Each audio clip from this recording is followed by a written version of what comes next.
अस्सलामुअलैकुम class, this is Mohammad Hashim Zia and you guys are watching Netflix by Hashim Zia. बेटा आज की क्लास के अंदर हम लोग नस्ट के पास पेपर्स के एक और लेक्चर सीरीज के ऊपर मूव करेंगे। आज की क्लास के अंदर मजीद पास पेपर्स के नस्ट के एमसीक्यूज को इंशाल्लाह ताला सॉल्व करेंगे। वो तमाम बच्चे जो नेट 2 में अपेयर होंगे या नेट 3 के अंदर या नेट 4 में या नेट 1 के अंदर या आने वाले सालों में किसी नेट के एग्जाम के अंदर, ये पास पेपर्स की लेक्चर सीरीज बहुत ज्यादा इंपॉर्टेंट है। क्योंकि बेटा एक चीज जहन में रखिएगा, नस्ट के पेपर्स में पास पेपर के एमसीक्यूज बहुत ज्यादा पूछे जाते हैं।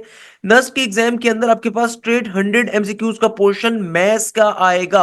100 एमसीक्यूज मैथ्स के पोर्शन से होंगे और majority of these MCQs are from the past paper. ये चीज जहन में रखिएगा, नस्ट के पेपर में 100 एमसीक्यूज मैथ्स के पोर्शन के होंगे और मेजॉरिटी उसमें से पास पेपर्स के एमसीक्यूज होंगे। आप में से वो बच्चे जिनको नहीं आइडिया, उनके लिए बता देता हूं कि भाई मैंने अभी तक मोर देन 4000 एमसीक्यूज नस्ट के ऑलरेडी सॉल्व करवा दिए हैं। ये जो पास पेपर्स की मेरी लेक्चर सीरीज है बहुत इंपॉर्टेंट है, इसको लाजमी तौर पे साथ साथ फॉलो करें। आप जहां से भी जैसे भी तैयारी अपनी कवर कर रहे हैं नस्ट के लिए, मगर पास पेपर्स की लेक्चर सीरीज को लाजमी तौर के ऊपर लें, इससे आपको बहुत ज्यादा फायदा मिलेगा। इसका फायदा मुझे अल्हम्दुलिल्लाह बेतहाशा बच्चों की सूरतों में मिला, जिन्होंने 160 प्लस का स्कोर करा, जिन्होंने 150 प्लस का स्कोर करा। पास पेपर्स के लेक्चर्स बहुत ज्यादा पेपर में आते हैं। इसके अलावा अगर आप चाहते हैं कि आपकी तैयारी बहुत अच्छी हो, तो भाई मेरा न्यू बैच अभी नेट 3 के लिए नेट 4 के लिए स्टार्ट हुआ है, जिसमें नस्ट की, जीआईकेआई की, फास्ट की, यूईटी की, कॉमसेट्स की, एनईटी की, पाकिस्तान की टॉप 25 यूनिवर्सिटीज की प्रिपरेशन कवर करवाई जाएगी। इस बैच को आप ज्वाइन कर सकते हैं। इस वीक से ये बैच स्टार्ट हो रहा है। इस बैच की खास बात यह कि आपको complete aptitude course content live classes के अंदर कवर करवाया जाएगा पहले नंबर पे। सेकंड नंबर के ऊपर तमाम की तमाम ट्रिक्स हम आपको लाइव क्लासेस में सिखाएंगे। इसके अलावा प्रैक्टिस मटेरियल तमाम के तमाम हम लोग प्रोवाइड करेंगे। Topical past papers with solution हम प्रोवाइड करेंगे। इसके अलावा जो भी लाइव क्लास होगी उसकी रिकॉर्डेड लेक्चर भी आपको मिलेगा। इसके अलावा सबसे खास बात, हमारे टेस्टिंग सिस्टम प्रॉपर्ली आपके तमाम के तमाम टेस्ट कंडक्ट किए जाते हैं वीकली बेसिस के ऊपर, मंथली बेसिस के ऊपर, ग्रैंड टेस्ट, एफएलपीज, इसके अलावा फुल बुक और हाफ बुक टेस्ट भी हम आपके प्रॉपर्ली कंडक्ट हो रही होती हैं। तो लाजमी तौर पे इस बैच को ज्वाइन करें। जिस तरह नस्ट का एग्जाम होता है, फास्ट का होता है, यूईटी का होता है, सेम पैटर्न के ऊपर हमारे टेस्ट कंडक्ट हो रहे होते हैं विद प्रॉपर कंप्यूटराइज सिस्टम, कि आप किस तरीके से टाइमर एक्ट कर रहा है, किस तरीके से दूसरे सिनेरियोज एक्ट कर रहे हैं। तो वो तमाम चीजें हम आपको वहां पे कंडक्ट करवाते हैं।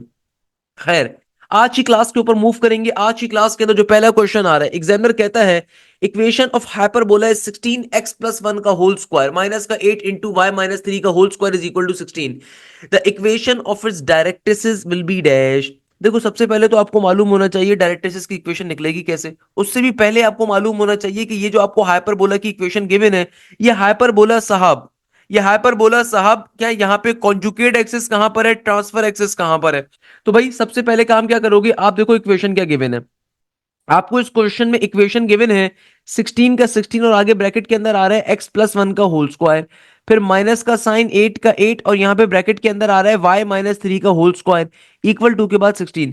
16 से अगर मैं इस पूरी इक्वेशन को डिवाइड करवाऊंगा, इक्वल टू के इस तरफ कांस्टेंट 16 आ रहा है, पूरी इक्वेशन को डिवाइड करवाओगे 16 डिवाइडेड बाय 16, नीचे सिंपल बचेगा x+1 का whole square divided by 1, minus का साइन, और जब 8 डिवाइडेड बाय 16 करवाया जाएगा तो ये बन जाएगा y-3 का होल स्क्वायर इक्वल टू के बाद 8 2 जार 16। सही है। तो आपने क्या करवा लिया, सिंपल वे में इसको डिवाइड करवा दिया। हमेशा याद रखिएगा कि हमारे पास जब कभी दुनिया के अंदर हाइपरबोला होता है, तो हाइपरबोला की खास बात ही क्या होती है कि हाइपरबोला की इक्वेशन के अंदर एक वेरिएबल जो होता है वो पॉजिटिव होता है, एक वेरिएबल नेगेटिव होता है। जो भी वेरिएबल पॉजिटिव फॉर्म में होगा ना, उसका आपके पास ट्रांसफर एक्सेस होगा, जो नेगेटिव में होगा उसका कॉन्जुगेट एक्सेस होगा। तो भाई यहाँ पे साफ तौर पे मुझे दिख रहा है कि ट्रांसफर एक्सेस किसका है, हमारे पास एक्स का, क्योंकि देखो हमारे पास ट्रांसफर एक्सेस किसका है, एक्स का, क्योंकि आपके पास एक्स का वेरिएबल क्या है, पॉजिटिव फॉर्म में। तो बेटा देखो, सिंपल तरीके से आपने करना क्या है, इसको इसकी ओरिजिनल इक्वेशन से कंपेयर करवा देना है। ओरिजिनल इक्वेशन क्या होती है हाइपरबोला की, ये होती है एक्स माइनस एच का होल स्क्वायर, नीचे डिवीजन में आ जाएगा ए स्क्वायर, फिर माइनस के साइन के बाद यहाँ पे क्या आ जाएगा, वाई माइनस के का होल स्क्वायर इक्वल टू के बाद simple B square equal to के बाद 1 का 1। तो भैया देखो, एच के सामने क्या आ रहा है, नेगेटिव के एच के सामने आ रहा है प्लस का 1, नेगेटिव एच के सामने आ रहा है प्लस का 1, तो इसका मतलब एच की वैल्यू किसके बराबर है, -1 के। नेगेटिव के सामने -3 आ रहा है, तो नेगेटिव नेगेटिव कैंसिल आउट हो जाएगा, इसका मतलब के की वैल्यू क्या है, +3 के बराबर। ए स्क्वायर के सामने देखो क्या आ रहा है, 1, तो यानी कि ए की वैल्यू है प्लस माइनस के 1 के बराबर। बी स्क्वायर के सामने अगर 2 आ रहा है, तो इसका मतलब बी की वैल्यू क्या है, प्लस माइनस √2 के बराबर। ये कैसे सॉल्व किया, दोबारा समझ लो, कोई रॉकेट साइंस नहीं है भाई, बेसिक चीज है यार, इसमें क्या मुश्किल बात है। कि भैया हमें ये बात मालूम है कि हाइपरबोला की ओरिजिनल इक्वेशन क्या होती है। अगर आपका हाइपरबोला का ट्रांसफर एक्स इज एक्स का, तो इक्वेशन क्या होगी, एक्स माइनस एच का whole square divided by A square. देखो नेगेटिव एच के सामने प्लस का वन है, तो भाई प्लस माइनस हो जाएगा ना, क्योंकि नेगेटिव एच के सामने प्लस का वन है, तो प्लस माइनस क्या होता है, माइनस के बराबर, तो एच की वैल्यू आ गई नेगेटिव वन के बराबर। नेगेटिव के सामने नेगेटिव थ्री है, तो नेगेटिव नेगेटिव कट गया, के की वैल्यू आ जाएगी सिंपल थ्री के बराबर। ए स्क्वायर के सामने प्लस का वन है, तो ए की वैल्यू क्या आ जाएगी, प्लस माइनस वन के बराबर। बी स्क्वायर के सामने चूंकि टू आ रहा है, तो बी की वैल्यू क्या आ जाएगी, plus minus under root two के बराबर। इस तरीके से आपके पास फाइनली ए भी आ गया, बी भी आ गया, एच भी आ गया और के भी आ गया। अब देखो हमें सॉल्व क्या करना है, हमें सॉल्व करना है क्या चीज, इक्वेशन ऑफ डायरेक्ट्रिसेस। हमें ये बात मालूम है कि भाई इस हाइपरबोला की इक्वेशन में चूंकि x पॉजिटिव फॉर्म में, इसका मतलब ट्रांसफर एक्सिस x का है, तो भाई इक्वेशन ऑफ डायरेक्ट्रिसेस किसके बराबर होती है, इक्वेशन ऑफ डायरेक्ट्रिसेस निकालने का फॉर्मूला क्या होता है, x is equal to h का एच प्लस माइनस का a डिवाइडेड बाय ई। ये होता है हाइपरबोला की इक्वेशन ऑफ डायरेक्ट्रिसेस अगर ट्रांसफर एक्सिस x का है। क्या फॉर्मूला है, x is equal to h plus minus का ए डिवाइडेड बाई ई। देखो एच भी मेरे पास मौजूद है, ए भी मेरे पास मौजूद है, अभी फिलहाल ई नहीं है, तो ई कैसे निकालें। भाई देखो ये छोटी छोटी ट्रिक्स होती हैं जो आपको कोई टीचर नहीं बताएगा। हाइपरबोला के अंदर एसेंट्रिसिटी को कैलकुलेट करने की शॉर्टकट है, सर हाशिम की शॉर्टकट। कभी भी अगर आपको हाइपरबोला के अंदर एसेंट्रिसिटी निकालनी है, तो शॉर्टकट क्या है, सिंपल अंडर रूट के अंदर ए square plus B square divided by A square. तो बेटा देखो ए स्क्वायर की वैल्यू किसके बराबर है, ए स्क्वायर की वैल्यू बराबर है हमारे पास वन के। बी स्क्वायर की वैल्यू क्या है, देखो ए स्क्वायर की वैल्यू वन है, बी स्क्वायर की वैल्यू टू है, तो भैया बी स्क्वायर की जगह पे आ गया टू। नीचे अगेन ए स्क्वायर की जगह पे क्या आ जाएगा, वन। तो सिंपल तरीके से एसेंट्रिसिटी की वैल्यू किसके बराबर आ गई, टू प्लस का वन थ्री के बराबर। नीचे डिवीजन में वन रखो ना रखो फर्क नहीं पड़ता। तो यानी कि एसेंट्रिसिटी मेरे पास आ गया अंडर रूट थ्री के बराबर। अब आपको इक्वेशन ऑफ डायरेक्ट्रिक्स निकालनी है, तो निकाल लीजिए, x is equal to h. H किसके बराबर है, एच बराबर है नेगेटिव वन के प्लस माइनस का साइन ए। ए किसके बराबर है, ए अगेन बराबर वन के है। नीचे डिवीजन में ई, ई बराबर है किसके, अंडर रूट थ्री के। तो ये मेरे पास मेरा फाइनली क्या आ जाएगा, आंसर आ जाएगा नेगेटिव का वन प्लस माइनस का one divided by under root three. तो x की वैल्यू बराबर है किसके, x is equal to negative का वन प्लस माइनस का one divided by root three. अगर आप अपने ऑप्शंस को देखें, तो भैया ये वाला ऑप्शन तो y से स्टार्ट हो रहा है, पॉसिबल ही नहीं है, कभी भी करेक्ट आंसर नहीं होगा। वैसे डायरेक्टली भी सॉल्व कर सकते थे यार इस क्वेश्चन में एग्जामिनर ने सारे ऑप्शंस y के दिए हुए सिवाय एक के। तो भाई अगर, तो याद रखिएगा क्योंकि मेरे पास एक्स एक्सिस का ट्रांसफर एक्सिस है ना, तो भाई y की इक्वेशन ऑफ डायरेक्ट्रिक्स कभी एग्जिस्ट नहीं कर सकती, तो ये सारे के सारे ऑप्शन तो वैसे ही गलत हैं। तो खाली करेक्ट ऑप्शन तो एक्स वाला एक ही आ रहा है, तो वही मेरा करेक्ट आंसर है। और वो भी कैसे, क्या देखो माइनस के वन को इन्होंने दूसरी तरफ भेजा हुआ है, तो ऑब्वियसली प्लस के वन की फॉर्म में आंसर आ रहा है, एक्स प्लस का one is equal to plus minus का one divided by under root three. तो वैसे यहाँ पे दो ऑप्शन एक्स की फॉर्म में होने चाहिए थे, मगर एग्जामिनर ने चलो यहाँ पे तीन ऑप्शन, चार ऑप्शन वाई की फॉर्म में दिए हुए, एक ऑप्शन खाली एक्स की फॉर्म में दिया हुआ, कोई मसले की बात नहीं है। मगर जरूरी नहीं हो सकता कि पेपर में इतना आसान कॉन्सेप्ट आपको दिया जाए। भाई अगर तो पेपर में इतना आसान कॉन्सेप्ट आ रहा है, तो आपको तो सॉल्व करने की जरूरत ही नहीं पड़ेगी। आपको तो एक क्वेश्चन देखते साथ ही अंदाजा हो जाएगा कि चूंकि ट्रांसफर एक्सिस एक्स का है, तो इसका मतलब वो ऑप्शन आंसर होगा जिसके अंदर एक्स की इक्वेशन फॉर्म हो रही है, तो एक्स की इक्वेशन एक ही में फॉर्म हो रही है। सही है ना, तो इस तरीके से मेरा करेक्ट आंसर आ गया सिंपल वे में। अदरवाइज मैंने आपको उसका नॉर्मल मेथड भी समझा दिया कि भाई किस तरीके से शॉर्टकट के ऊपर जल्दी से सॉल्व करोगे। इक्वेशन गिवन है, इक्वेशन से आपने एच निकाल लिया, के निकाल लिया, ए निकाल लिया, बी निकाल लिया। एसेंट्रिसिटी निकालने की शॉर्टकट जहन में रखिएगा, एलिप्स की एसेंट्रिसिटी निकालने की शॉर्टकट होती है अंडर रूट के अंदर ए स्क्वायर माइनस का b square divided by A square. ये एलिप्स की एसेंट्रिसिटी निकालने की शॉर्टकट है। हाइपरबोला की एसेंट्रिसिटी निकालने की शॉर्टकट क्या है, ए स्क्वायर प्लस का बी स्क्वायर और नीचे डिवीजन में ए स्क्वायर। हाइपरबोला की एसेंट्रिसिटी ऐसे निकाली जाती है। क्लियर है बेटा, अगर ये बात पल्ले पड़ती है तो जल्दी से फिर आगे मूव करेंगे। Next question again a very interesting question. Examiner कह रहा है इक्वेशन ऑफ एसिम्प्टोट्स निकाल कर बताओ। एग्जामिनर क्या कह रहा है, इक्वेशन ऑफ हाइपरबोला बराबर है किसके, y square minus three x square equal to 12 के। The equation of its asymptotes will be dash. अब देखो इस क्वेश्चन को सॉल्व करने की लॉजिक क्या है। एग्जामिनर ने इस क्वेश्चन के अंदर आपके पास सिंपल तरीके से क्या कहा हुआ है कि तुम्हारे पास एक हाइपरबोला की इक्वेशन आ रही है, सही है ना। हाइपरबोला की क्या आ रही है इक्वेशन, आपको क्या निकालना है, इक्वेशन ऑफ एसिम्प्टोट्स। सबसे पहले तो मुझे साफ तौर पे दिख रहा है कि भाई इस हाइपरबोला की इक्वेशन के अंदर y पॉजिटिव है, x नेगेटिव है। इसका सिंपल मतलब क्या है कि transfer axis along the y का है, ओके। इक्वल टू के इस तरफ जो 12 आ रहा है ना, उसको पूरी इक्वेशन पे अगर मैं डिवाइड करवाऊं तो क्या बन जाएगा, ये हो जाएगा वाई स्क्वायर डिवाइडेड बाई 12। यहां पे हो जाएगा माइनस का three divided by 12 into x square equal to के बाद वन। पूरी इक्वेशन को 12 पे डिवाइड करवा दिया। इससे फायदा क्या हुआ, जो टर्म सिंप्लीफाई हो रही है सिंप्लीफाइड फॉर्म में लिख देते हैं। तो ये बन जाएगा Y square divided by 12 minus का थ्री फोर जा 12 होता है ना, तो ये बन गया x square divided by four equal to के बाद वन। तो भाई अगर मैं इसको उसकी ओरिजिनल इक्वेशन से कंपेयर करवाऊं, तो ओरिजिनल इक्वेशन क्या होगी, अगर ट्रांसफर एक्सेस आपका बेटा वाई का आ रहा है, तो आपकी ओरिजिनल इक्वेशन क्या होगी, Y square divided by A square minus का X square divided by B square equal to के बाद 1। तो बेटा देखो हमारे पास ए स्क्वायर के सामने क्या आ रहा है, ए स्क्वायर के सामने मेरे पास आ रहा है 12 की वैल्यू, सही है। बी स्क्वायर के सामने क्या आ रहा है बेटा, 4 की वैल्यू। तो यानी कि मेरे पास ए की वैल्यू क्या आ जाएगी, यहां से आप ए की वैल्यू निकाल सकते हो, बिल्कुल निकाल सकते हो। हमारे पास ए की वैल्यू आ जाएगी प्लस माइनस का अंडर रूट 12 के बराबर, सही है। इसी तरीके से मेरे पास बी स्क्वायर की वैल्यू क्या आ जाएगी, 4 के बराबर है, तो बी की वैल्यू क्या होगी, प्लस माइनस के 2 के बराबर। वैसे तो आप अंडर रूट 12 को भी सिंप्लीफाई कर सकते हो, कैसे, रूट 12 क्या होता है, 12 बराबर होता है 4 इंटू 3 के, तो 4 एक परफेक्ट रूट है। तो 4 को बाहर भेज दोगे तो ब्रैकेट में क्या बचेगा, 2 इंटू रूट 3, यानी कि अंडर रूट 12 किसके बराबर होता है, 2 रूट 3 के। तो पहले तो आपने सबसे पहले a square b square calculate कर लेना है। देखो जो भी चीज आपको निकालनी होती है ना कभी भी कॉनिक सेक्शन के अंदर, वो बात की कहानी है। पहले तो आप ए को, बी को, सी को, एसेंट्रिसिटी को, जो भी बेसिक कॉन्सेप्ट है उसको निकाल लो हमेशा। अब देखो यहाँ पे एग्जामिनर ने क्या पूछा हुआ है, इक्वेशन ऑफ एसिम्प्टोट। अब हमें ये बात मालूम है कि इक्वेशन ऑफ एसिम्प्टोट क्या होगी। देखो अगर तो कभी भी आपका ट्रांसफर एक्सिस वाई का हो ना, हमेशा याद रखिएगा, अगर आपका ट्रांसफर एक्सिस कहां का आ रहा है, वाई का, तो आपकी इक्वेशन ऑफ एसिम्प्टोट किसके बराबर होगी, ये बराबर होगी y is equal to plus minus का a divided bye b into x के। किसके बराबर होगी, y is equal to plus minus का a divided bye b into x के। तो बेटा देखो मेरे पास सिंपल तरीके से a की वैल्यू क्या आई, प्लस माइनस का प्लस माइनस, a की वैल्यू आ रही है हमारे पास 2 अंडर रूट 3 के।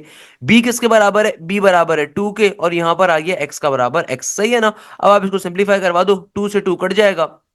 तो मेरी फाइनली इक्वेशन क्या आ गई, मेरी फाइनल इक्वेशन आ गई y is equal to plus minus का अंडर रूट 3 का अंडर रूट 3 एक्स के बराबर। एक तरीका सॉल्व करने का ये है, एक इस क्वेश्चन का आंसर ये भी हो सकता है, सही है ना। अपने ऑप्शंस को चेक कर लो, ऑप्शंस में क्या पूछा हुआ है। ऑप्शन में एग्जामिनर ने रूट 12 को सिंप्लीफाई नहीं करवाया हुआ, देखो अगेन कोई मसले की बात नहीं है भाई, ये तो मैंने आपको सिंप्लीफाई करना बताया ना, रूट 12 को सिंप्लीफाई कैसे करते हैं, ऑप्शन में नहीं करवाया हुआ। ऑप्शन में एग्जामिनर ने सिंपल फॉर्म में आंसर पूछा हुआ है, सिंपल फॉर्म पे आंसर बता दो यार, कोई मसले की बात थोड़ी है। तो क्या आ जाएगा सिंपल फॉर्म पे आंसर आपका, अगर मैं यहाँ पे इसको ए की वैल्यू सिंपल रूट 12 की फॉर्म में रखूं, तो ए की जगह पे मैंने क्या रख दिया, रूट 12, तो क्या आंसर आ गया, y is equal to plus minus का रूट 12 डिवाइडेड बाई 2। तो y is equal to plus minus का रूट 12 डिवाइडेड बाई 2 कहां पे आपको मिल रहा है, ऑप्शन नंबर डी पे आपको अचीव हो रहा है। तो करेक्ट आंसर क्या होगा, option number D, D for dog is the correct answer. कोई मसले की बात नहीं, क्या मुश्किल चीज है। हमेशा याद रखिएगा, अगर आपका ट्रांसफर एक्सेस कहां का है, अगर आपका ट्रांसफर एक्सेस आ रहा है y का, तो आपकी इक्वेशन ऑफ एसिम्प्टोट्स किसके बराबर होती है, ये बराबर होती है y is equal to plus minus का a divided by b into x. और अगर आपका ट्रांसफर एक्सिस एक्स का आ रहा हो, तो आपकी इक्वेशन ऑफ एसिम्प्टोट्स होती है y is equal to plus minus का b divided by a into x के। याद रखिएगा ये दो बड़ी बुनियादी बातें हैं। अगर x का ट्रांसफर एक्सिस होगा तो इक्वेशन ऑफ एसिम्प्टोट्स ये होगी, अगर y का ट्रांसफर एक्सिस होगा तो इक्वेशन ऑफ एसिम्प्टोट्स ये होगी। मैंने कॉनिक सेक्शन के अंदर ये तमाम छोटी छोटी बातें आप लोगों को पढ़ाई भी होती हैं, तभी मैं इसलिए आपसे कहता हूं कि भाई आप तरीके से बैठ कर कॉन्सेप्ट नहीं लोगे, आप कभी भी टेस्ट अच्छे नंबरों से क्लियर नहीं कर सकते। तो वो तमाम बच्चे भाई, ये बैच के अंदर मैंने इस तमाम बातें आप लोगों को पढ़ाता हूँ, तो भाई लाजमी तौर पे बैच को ज्वाइन करें, अगर आप चाहते हैं कि आपकी तैयारी बहुत अच्छी हो। This batch is for you guys, इस बैच को लाजमी तौर पे आपने ज्वाइन करना है। और इस बैच की खास बात है कि आपको तमाम चीजें हम लाइव क्लासेस में कवर अप करवाएंगे इंशाल्लाह। हमारे पास जो नेक्स्ट क्वेश्चन आ रहा है, इस क्वेश्चन में एग्जामिनर कहता है equation of hyperbola is 9y square minus 4x square equal to 36, distance between its directrices will be dash. अब देखो आपके पास जो क्वेश्चन आ रहा है, इस क्वेश्चन के अंदर अगेन एक हाइपरबोला का कॉन्सेप्ट दिया हुआ है। पास्ट पेपर्स के अंदर एग्जामिनर कह रहा है 9y स्क्वायर माइनस का 4x स्क्वायर इक्वल टू के बाद 36 क्या आ रहा है, हाइपरबोला की इक्वेशन। हमें पता है 4 9 36 होता है, यानी कि 36 को अगर मैं इक्वल टू के दूसरी तरफ भेजूंगा, डिवाइड करवाऊंगा, तो भाई मेरे पास क्या आ जाएगा, ये आ जाएगा Y square divided by 4 minus का X square divided by 9 equal to के बाद 1। भाई देखो एक बेसिकली शॉर्टकट होती है। भाई देखो यहाँ पे इक्वल टू के तरफ जो नंबर आ रहा है ना, अगर वो इन दोनों टर्म्स का क्या आ रहा है, मल्टीपल आ रहा है, प्रोडक्ट आ रहा है, तो भाई जब आप इक्वल टू के इस तरफ जो नंबर मौजूद है उसको पूरी इक्वेशन से डिवाइड करवाओगे तो क्या बन जाएगा, ये हो जाएगा 9/36 इंटू वाई स्क्वायर, यहां पे हो जाएगा 4/36 into x square equal to के बाद 36/36 1। तो 9/36 क्या हो जाएगा, जो जो आपके पास एक्स स्क्वायर का कोफिशिएंट है ना, वो वाई स्क्वायर के नीचे आ जाएगा, जो वाई स्क्वायर का कोफिशिएंट है वो एक्स स्क्वायर के नीचे आ जाएगा। ये शॉर्टकट होती है, एक बेसिक शॉर्टकट होती है कि भाई अगर तुम्हारे पास कभी भी टर्म्स का यहाँ पे एक्स स्क्वायर वाई स्क्वायर के कोफिशिएंट्स का जो भी प्रोडक्ट है उनका मल्टीपल है, अगर वो इक्वल टू के इस तरफ आ रहा है ना, तो हमेशा कोफिशिएंट्स इंटरचेंज हो जाते हैं, ये बेसिक ट्रिक होती है। खैर अब मैं अगर इसको इसकी ओरिजिनल इक्वेशन से कंपेयर करवाऊं हूं क्योंकि मुझे साफ तौर पे दिख रहा है हाइपरबोला, और हाइपरबोला में जो टर्म पॉजिटिव होती है उसका ट्रांसफर एक्सिस होता है। तो इसका मतलब बेटा क्या हो गया, इसका मतलब हो गया कि जब आप इसको कंपेयर करवाओगे किससे, Y square by A square minus का X square by B square equal to 1 से, तो भैया मुझे साफ तौर पे दिख रहा है ए स्क्वायर की वैल्यू क्या आ जाएगी 4 के बराबर, बी स्क्वायर की वैल्यू क्या आ जाएगी 9 के बराबर। एग्जामिनर क्या कह रहा है, एग्जामिनर आपसे कह रहा है कि भैया क्या निकाल के बताओ, डिस्टेंस बिटवीन दी डायरेक्ट्रिसेस को निकाल के बताओ। अब देखो डिस्टेंस बिटवीन द डायरेक्ट्रिसेस क्या होता है, अगर कभी भी आपको distance between the directrices calculate करने, सो कैलकुलेट करने का फॉर्मूला किसके बराबर है, 2a डिवाइडेड बाय ई के। तो भैया सबसे पहले आपको ई निकालना पड़ेगा, और अगर आप सर हाशिम के स्टूडेंट हो, सर हाशिम ने आपको एक ट्रिक बताई हुई है एसेंट्रिसिटी कैलकुलेट करने की। एसेंट्रिसिटी कैसे निकालोगे, सिंपल तरीके से ए स्क्वायर प्लस का b square divided by A square, सही है ना बेटा। तो मुझे मालूम है कि भाई अगर मेरे पास ये हाइपरबोला का क्वेश्चन आ रहा है तो हाइपरबोला के अंदर एसेंट्रिसिटी कैसे कैलकुलेट की जाती है, A square plus B square divided by A square की फॉर्मेट के ऊपर, तो हम इस तरीके से निकाल लेंगे। अंडर रूट का अंडर रूट ए स्क्वायर देखो किसके बराबर है 4 के, बी स्क्वायर बराबर है किसके 9 के, नीचे डिवीजन में again a square it is basically equal to 4। तो अगर मैं इसको सिंप्लीफाई करवाऊं, ऊपर क्या आ जाएगा 9 प्लस का 4 13, और नीचे क्या आ जाएगा 4 रूट बराबर होता है किसके 2 के, तो यानी कि एसेंट्रिसिटी आ गई √13/2 के।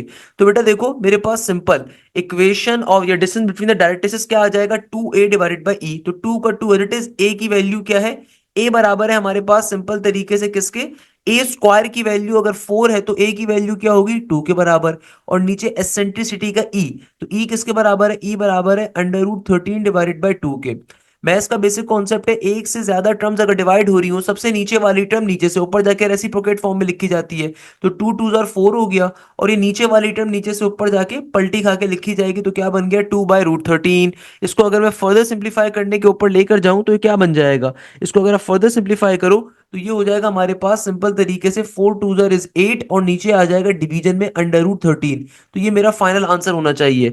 अगर आप यहाँ पे अपने सारे के सारे ऑप्शंस को देखो तो ऑप्शन नंबर ए में आ रहा है 4/5 इंटू √5, ऑप्शन बी में आ रहा है 5/4 इंटू √5, ऑप्शन सी में आ रहा है 8/5, ऑप्शन डी में आ रहा है 5/8। तो किसी भी ऑप्शन के अंदर ये अचीव नहीं हो रहा, इसका मतलब करेक्ट आंसर क्या होगा, नन ऑफ दीज, क्योंकि नन ऑफ दी अबव है, क्योंकि आपका करेक्ट आंसर क्या है 8/√13। अगर मैं यहाँ पे रूट को रिमूव भी कर लूँ ना तब भी ये आंसर नहीं मिलेगा, क्योंकि √13 से अगर मैं √13 को रैशनलाइज भी करवा दूं तो √13 से मल्टीप्लाई √13 से डिवाइड, तो ऊपर आएगा मेरे पास 8 इंटू √13 और नीचे आ जाएगा सिंपल 13। अभी भी कोई ऑप्शन अचीव नहीं हो रहा, तो none of these is the correct answer. Basic concept है, देखो आपके पास हाइपरबोला का क्वेश्चन आ रहा है, आपने सबसे पहले a square b square calculate कर लिया, then you will simply find the value of the eccentricity. Once you have the eccentricity आपके लिए कोई भी चीज निकालना बहुत आसान है, सही है ना, आपको उसी निकालने की जरूरत है, डायरेक्टली मेरे शॉर्टकट का इस्तेमाल करो। इस तरीके से क्वेश्चन क्या हो गया, सॉल्व हो गया। नेक्स्ट क्वेश्चन अगेन हाइपरबोला पे आया हुआ है भाई, ये सारे के सारे पास पेपर बेस्ड क्वेश्चन मैं आपको करवा रहा हूं। आज जो आपके नस का नेट नंबर 2 हो रहा है उसमें भी इनमें से काफी सारे क्वेश्चंस पेपर में आए हुए हैं, तो भाई इनकी प्रैक्टिस कर लो, मैं गारंटी देता हूं नेट के अंदर आराम से 160 प्लस का स्कोर कर लोगे, I can bet you. Examiner कह रहा है इक्वेशन ऑफ द हाइपरबोला बताइए, वाई स्क्वायर माइनस का 3x square equal to 12, the length of the conjugate axis will be dash. Conjugate axis का मतलब क्या होता है, माइनर एक्सिस की लेंथ बतानी है, यानी कि 2b आपको कैलकुलेट करना है। अब देखो मेरे पास जो हाइपरबोला आ रहा है वो क्या आ रहा है, ये आ रहा है सिंपल वाई स्क्वायर माइनस का 3x स्क्वायर इक्वल टू 12। तो 12 से पूरी इक्वेशन को डिवाइड करवाऊंगा तो क्या बन जाएगा, ये हो जाएगा Y square divided by 12 minus का 3 डिवाइडेड बाय 12, यानी कि 3 4 12 होता है, तो ये बन जाएगा x square divided by 4 equal to के बाद 1, सही है। अब देखो मेरे पास ए स्क्वायर की वैल्यू क्या है 12 के बराबर, बी स्क्वायर की वैल्यू क्या है 4 के बराबर, तो अगर मुझे 2b निकालना है तो b क्या होगा भाई, बी स्क्वायर मेरे पास अगर 4 है तो b बराबर होगा किसके 2 के, तो यानी कि 2b किसके बराबर हो जाएगा 2 के, तो 2 2 जार क्या बन गया 2 2 जार इज 4, 2 2 जार इज 4। तो सिंपल तरीके से correct option should be option number B, b for balloon is the correct answer. ये तो विद इन सेकंड में सॉल्व करने वाला क्वेश्चन है, कोई मुश्किल बात नहीं है इसमें।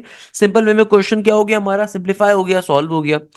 नेक्स्ट क्वेश्चन में एग्जामिनर कहता है कि भाई लिमिट एन अप्रोच कर रही है इन्फिनिटी के ऊपर, 1 प्लस का 1 divided by n whole power में एन आ जाए किसके बराबर होगा।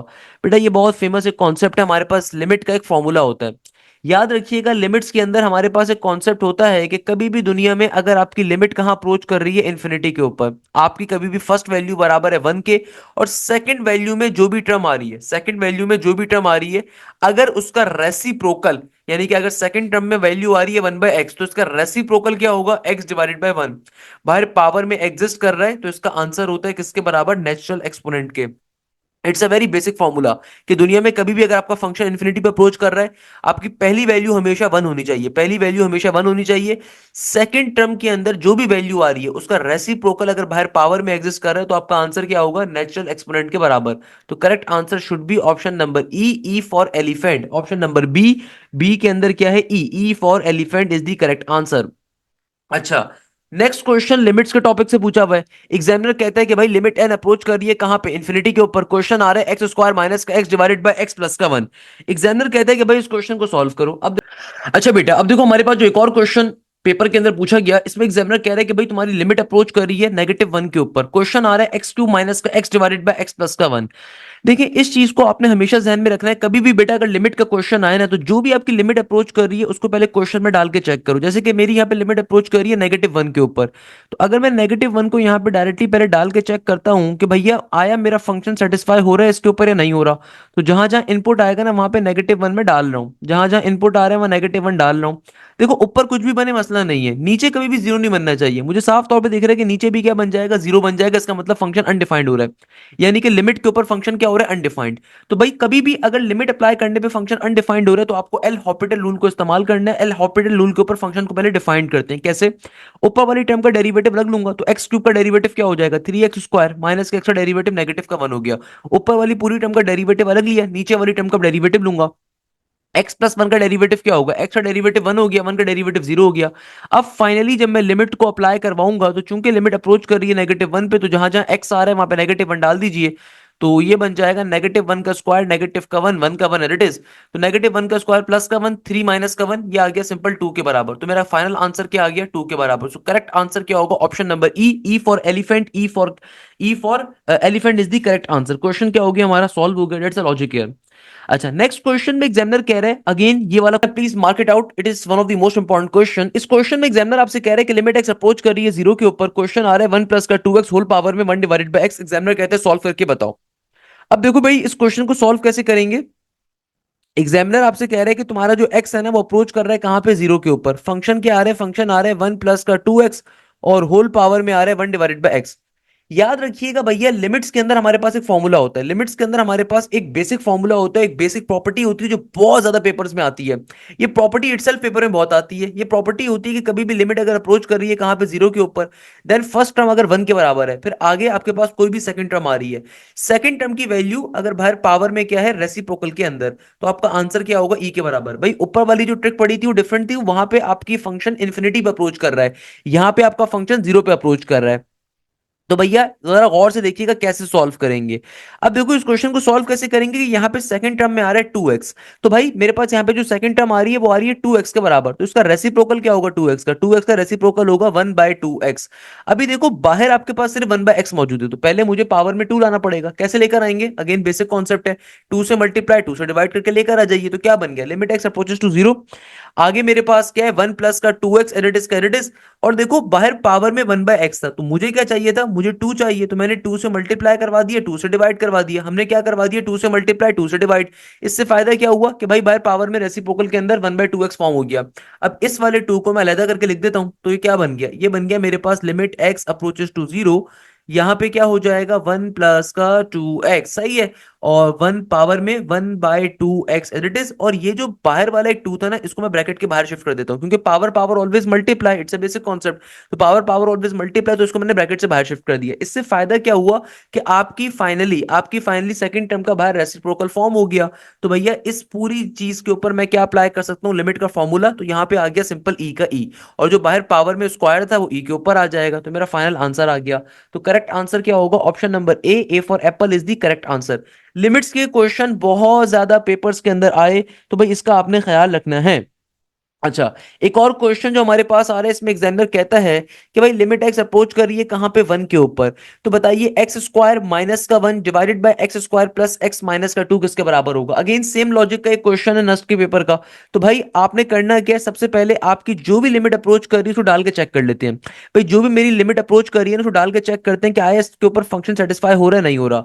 तो भाई देखो वन का स्क्वायर वन माइनस का वन, नीचे क्या हो गया, नीचे हो गया वन, फिर हो गया 1, फिर हो गया -2। तो देखो नीचे आपके पास 0 बन जाएगा, इसका मतलब फंक्शन अभी डिफाइंड नहीं हो रहा। तो पहले एल हॉपिटल रूल को अप्लाई करेंगे, ऊपर वाली टर्म का डेरिवेटिव अलग लेंगे बेटा, नीचे वाली टर्म का डेरिवेटिव अलग लेंगे। एक्स स्क्वायर का डेरिवेटिव हो गया 2x के बराबर, नीचे डिवीजन -1 का डेरिवेटिव 0 हो गया, लिखने की जरूरत नहीं है। नीचे देखो डिवीजन में एक्स स्क्वायर प्लस एक्स -2 है, तो अगेन एक्स स्क्वायर का डेरिवेटिव 2x हो गया, प्लस के एक्स का डेरिवेटिव 1 हो गया, माइनस के 2 का डेरिवेटिव 0 हो गया। तो फाइनली मेरा ये फंक्शन आ गया। अब जब मैं लिमिट को अप्लाई करूंगा तो लिमिट एक्स अप्रोच कर रहा है 1 के बराबर, तो जहां जहां एक्स आ रहा है वहां पे आप 1 को प्लॉट कर दीजिए, जहां जहां एक्स आ रहा है वहां पे आप 1 को प्लॉट कर दीजिए। तो क्या बन गया, ऊपर आ गया 2 का 2, नीचे आ गया 2 प्लस का 1 3 के बराबर। तो मेरा फाइनल आंसर क्या आ गया, 2/3 के बराबर। इस तरीके से क्वेश्चन क्या हो गया हमारा, फाइनली सॉल्व हो गया। दैट्स द लॉजिक है। अच्छा, नेक्स्ट क्वेश्चन में एग्जामिनर कह रहा है a square matrix all of whose elements are zero except those in the main diagonal is called the dash. एक ऐसा स्क्वायर मैट्रिक्स जिसके तमाम के तमाम एलिमेंट्स क्या हो, जीरो के बराबर हो, सिर्फ डायगोनल एलिमेंट्स के अलावा। तो ऐसे मैट्रिक्स को हम क्या कहते हैं, स्केलर मैट्रिक्स कहते हैं, रेक्टेंगुलर कहते हैं, ट्रायंगुलर कहते हैं, नल कहते हैं, डायगोनल कहते हैं। देखो स्क्वायर मैट्रिक्स तो हर वो मैट्रिक्स होता है जिसके अंदर रॉज और कॉलम बराबर होते हैं, तो square matrix is not the correct answer, generalize form है। अच्छा देन रेक्टेंगुलर मैट्रिक्स नहीं, रेक्टेंगुलर मैट्रिक्स वो होता है जिसके अंदर आपके रॉज और कॉलम्स बराबर नहीं होते, क्वेश्चन में उसने लिख के भी दिया हुआ स्क्वायर मैट्रिक्स है। ट्रायंगुलर मैट्रिक्स आपको पता है किसे कहते हैं, मैं आपको एक्स्ट्रा एक चीज बता रहा हूँ पेपर में आ जाती है। ट्रायंगुलर मैट्रिक्स वो मैट्रिक्स होता है कि अगर डायगोनल लाइन से ऊपर के एलिमेंट जीरो हो, नीचे वाले एलिमेंट्स मौजूद हो, या फिर डायगोनल लाइन के नीचे वाले एलिमेंट्स मौजूद हो, ऊपर वाले जीरो हो, तो ऐसा मैट्रिक्स कहलाता है ट्रायंगुलर मैट्रिक्स। ये ना ट्रायंगल का स्ट्रक्चर फॉर्म हो रहा होता है।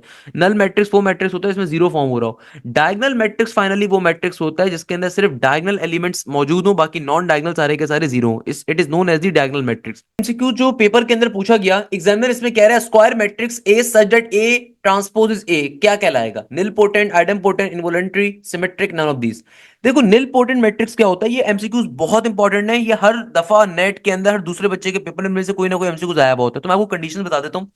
देखो भाई निल पोटेंट मैट्रिक्स दुनिया में एक ऐसा मैट्रिक्स होता है कि अगर आपने ओरिजिनल मैट्रिक्स के ऊपर कोई पावर के ऊपर हो, यानी कि आप ओरिजिनल मैट्रिक्स का उसको ओरिजिनल मैट्रिक्स से मल्टीप्लाई करो, पावर 2 के ऊपर, पावर 3 के ऊपर, पावर 4 के ऊपर, किसी ना किसी के ऊपर जाके अगर आपको वैल्यू क्या मिल जाए जीरो के बराबर, तो ऐसे मैट्रिक्स को हम क्या कहते हैं, निल पोटेंट मैट्रिक्स। तो निल पोटेंट मैट्रिक्स की कंडीशन क्या होती है, A power P is equal to zero के बराबर। क्लियर है। अच्छा, आइडम पोटेंट मैट्रिक्स क्या होता है भाई, दुनिया के अंदर एक ऐसा मैट्रिक्स कि अगर आप अपने ओरिजिनल मैट्रिक्स का क्या करो, स्क्वायर करो, और आंसर में वापस से ओरिजिनल मैट्रिक्स मिल जाए, इसको हम कहते हैं आइडम पोटेंट मैट्रिक्स। यानी कि ओरिजिनल मैट्रिक्स को दो दफा मल्टीप्लाई करो, आंसर में वापस से ओरिजिनल मैट्रिक्स मिल जाए, ये कहलाएगा idem potent matrix. Involuntary matrix क्या होता है कि अगर कभी भी दुनिया के अंदर आप अपने ओरिजिनल मैट्रिक्स का स्क्वायर करो और आंसर में आपको क्या मिल जाए, आइडेंटिटी मैट्रिक्स मिल जाए, इसको कहते हैं इनवोलेंट्री मैट्रिक्स। सिमेट्रिक मैट्रिक्स क्या होता है कि भाई अगर कभी भी दुनिया में अपने ओरिजिनल मैट्रिक्स का ट्रांसपोज लो और आंसर में वापस से ओरिजिनल मैट्रिक्स आ जाए, इसको हम कहते हैं सिमेट्रिक मैट्रिक्स। इसी तरीके से हर्मिशन मैट्रिक्स क्या होता है कि अगर आप अपने ओरिजिनल मैट्रिक्स का पहले क्या निकालो, ओरिजिनल मैट्रिक्स का आप पहले निकालो सिंपल तरीके से कॉन्जुगेट, उसके बाद आप अपने ओरिजिनल मैट्रिक्स का लो ट्रांसपोज, तो अगर आंसर में वापस से ओरिजिनल मैट्रिक्स मिल जाता है, इसको हम क्या कहते हैं, Hermitian matrix. Similarly skew symmetric matrix क्या होता है, स्क्यू सिमेट्रिक मैट्रिक्स होता है कि अगर मैं अपने ओरिजिनल मैट्रिक्स का ट्रांसपोज लूं, आंसर में negative of the original matrix मिलेगा, तो स्क्यू सिमेट्रिक कहलाएगा। इसी तरीके से स्क्यू हर्मिशन क्या होगा कि भाई सेम हर्मिशन वाली कंडीशन है, बस नेगेटिव का ओरिजिनल मैट्रिक्स अगर मिल रहा है तो स्क्यू हर्मिशन मैट्रिक्स होगा। तो भाई ये वो एमसीक्यूज हैं जो कि बेतहाशा इंपॉर्टेंट है। आपने लाजमी तौर पे कोशिश करनी है कि मैंने पास पेपर्स के जितने एमसीक्यू सॉल्व करवाए हुए हैं, खुदारा उन सबको कवर करके जाएं। बिकॉज आप जितना कवर करके जाओगे बेटा, आपको नहीं पता आपके पेपर में कौन से पेपर्स आएंगे, नेट 2 का पेपर रिपीट होगा, नेट 1 का होगा, आपको नहीं पता। तो कोशिश करो कि मैंने जितने भी नेट 1 के एक्सपीरियंसेस शेयर करे हुए हैं, नेट 2 के भी कर रहा हूं, इन सबको करके जाओ। टॉप 10 एमसीक्यूज की जो मैंने प्लेलिस्ट डिजाइन करी हुई है, इसको करके जाओ। मैं आपको गारंटी दे सकता हूं इंशाल्लाह अच्छा स्कोर करके रहोगे, मेरी आपसे गारंटी है। सेकंड नंबर के ऊपर अगर आपकी तैयारी पूरी नहीं है तो परेशान होने की जरूरत नहीं है, आप तैयारी के लिए आज से मेहनत करना स्टार्ट कर सकते हो। आज से जो टाइम अवेलेबल है, इस टाइम को यूटिलाइज करो, इस टाइम में बैठ के तैयारी करना स्टार्ट करो। मेरा न्यू बैच अभी इस वीक से स्टार्ट हो रहा है, आज से इंट्रोडक्शन क्लासेस स्टार्ट है, नेक्स्ट वीक से प्रॉपर क्लासेस स्टार्ट हो रही होंगी, तो बिल्कुल बैच को ज्वाइन कर सकते हो। इस बैच में आपका कंप्लीट कोर्स कवर करवाया जाएगा, लाइव क्लासेस के अंदर कंप्लीट एप्टीट्यूड किया की लाइव क्लासेस होंगी, उन लाइव क्लासेस के अंदर कंप्लीट कोर्स कंटेंट आपको पढ़ाया जाएगा। फिजिक्स हो, मैथ्स हो, इंग्लिश हो, या वो तमाम यूनिवर्सिटी जहां पे केमिस्ट्री कंप्यूटर आती है उनके लिए। इसके अलावा अगर आप नस बिजनेस स्कूल के लिए अप्लाई करें तो बिजनेस की मैथमेटिक्स, जनरल मैथमेटिक्स आपको पढ़ाई जाएगी, एनटीएस की क्वांटिटेटिव मैथमेटिक्स आपको पढ़ाई जाएगी, फास्ट की बेसिक मैथमेटिक्स आपको पढ़ाई जाएगी, आईबीएलएम्स की बिजनेस मैथमेटिक्स की क्लास अलग हो रही होती है। तो भाई इन क्लासेस को ज्वाइन अप करो। इसके अलावा जो भी लाइव क्लास होती है उसकी रिकॉर्डिंग भी हम आपको प्रोवाइड करते हैं।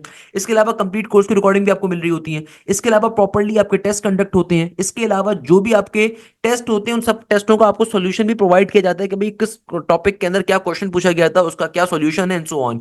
सबसे इंपॉर्टेंट बात कि बेटा आप लोगों को प्रॉपर्ली टॉपिकल पास पेपर्स प्रोवाइड किए जाते हैं विद देयर रेलिवेंट सॉल्यूशंस। इसके अलावा आप लोगों को साथ साथ तमाम का तमाम प्रैक्टिस मटेरियल हम लोग प्रोवाइड करते हैं। इसके अलावा सबसे खास बात, सबसे इंपॉर्टेंट बात जो यहाँ पे मैटर करती है वो ये होती है कि भाई आप लोगों के जो भी टेस्ट होते हैं वो प्रॉपर्ली हमारे सिस्टम के ऊपर होते हैं, हमारे पोर्टल्स के ऊपर होते हैं।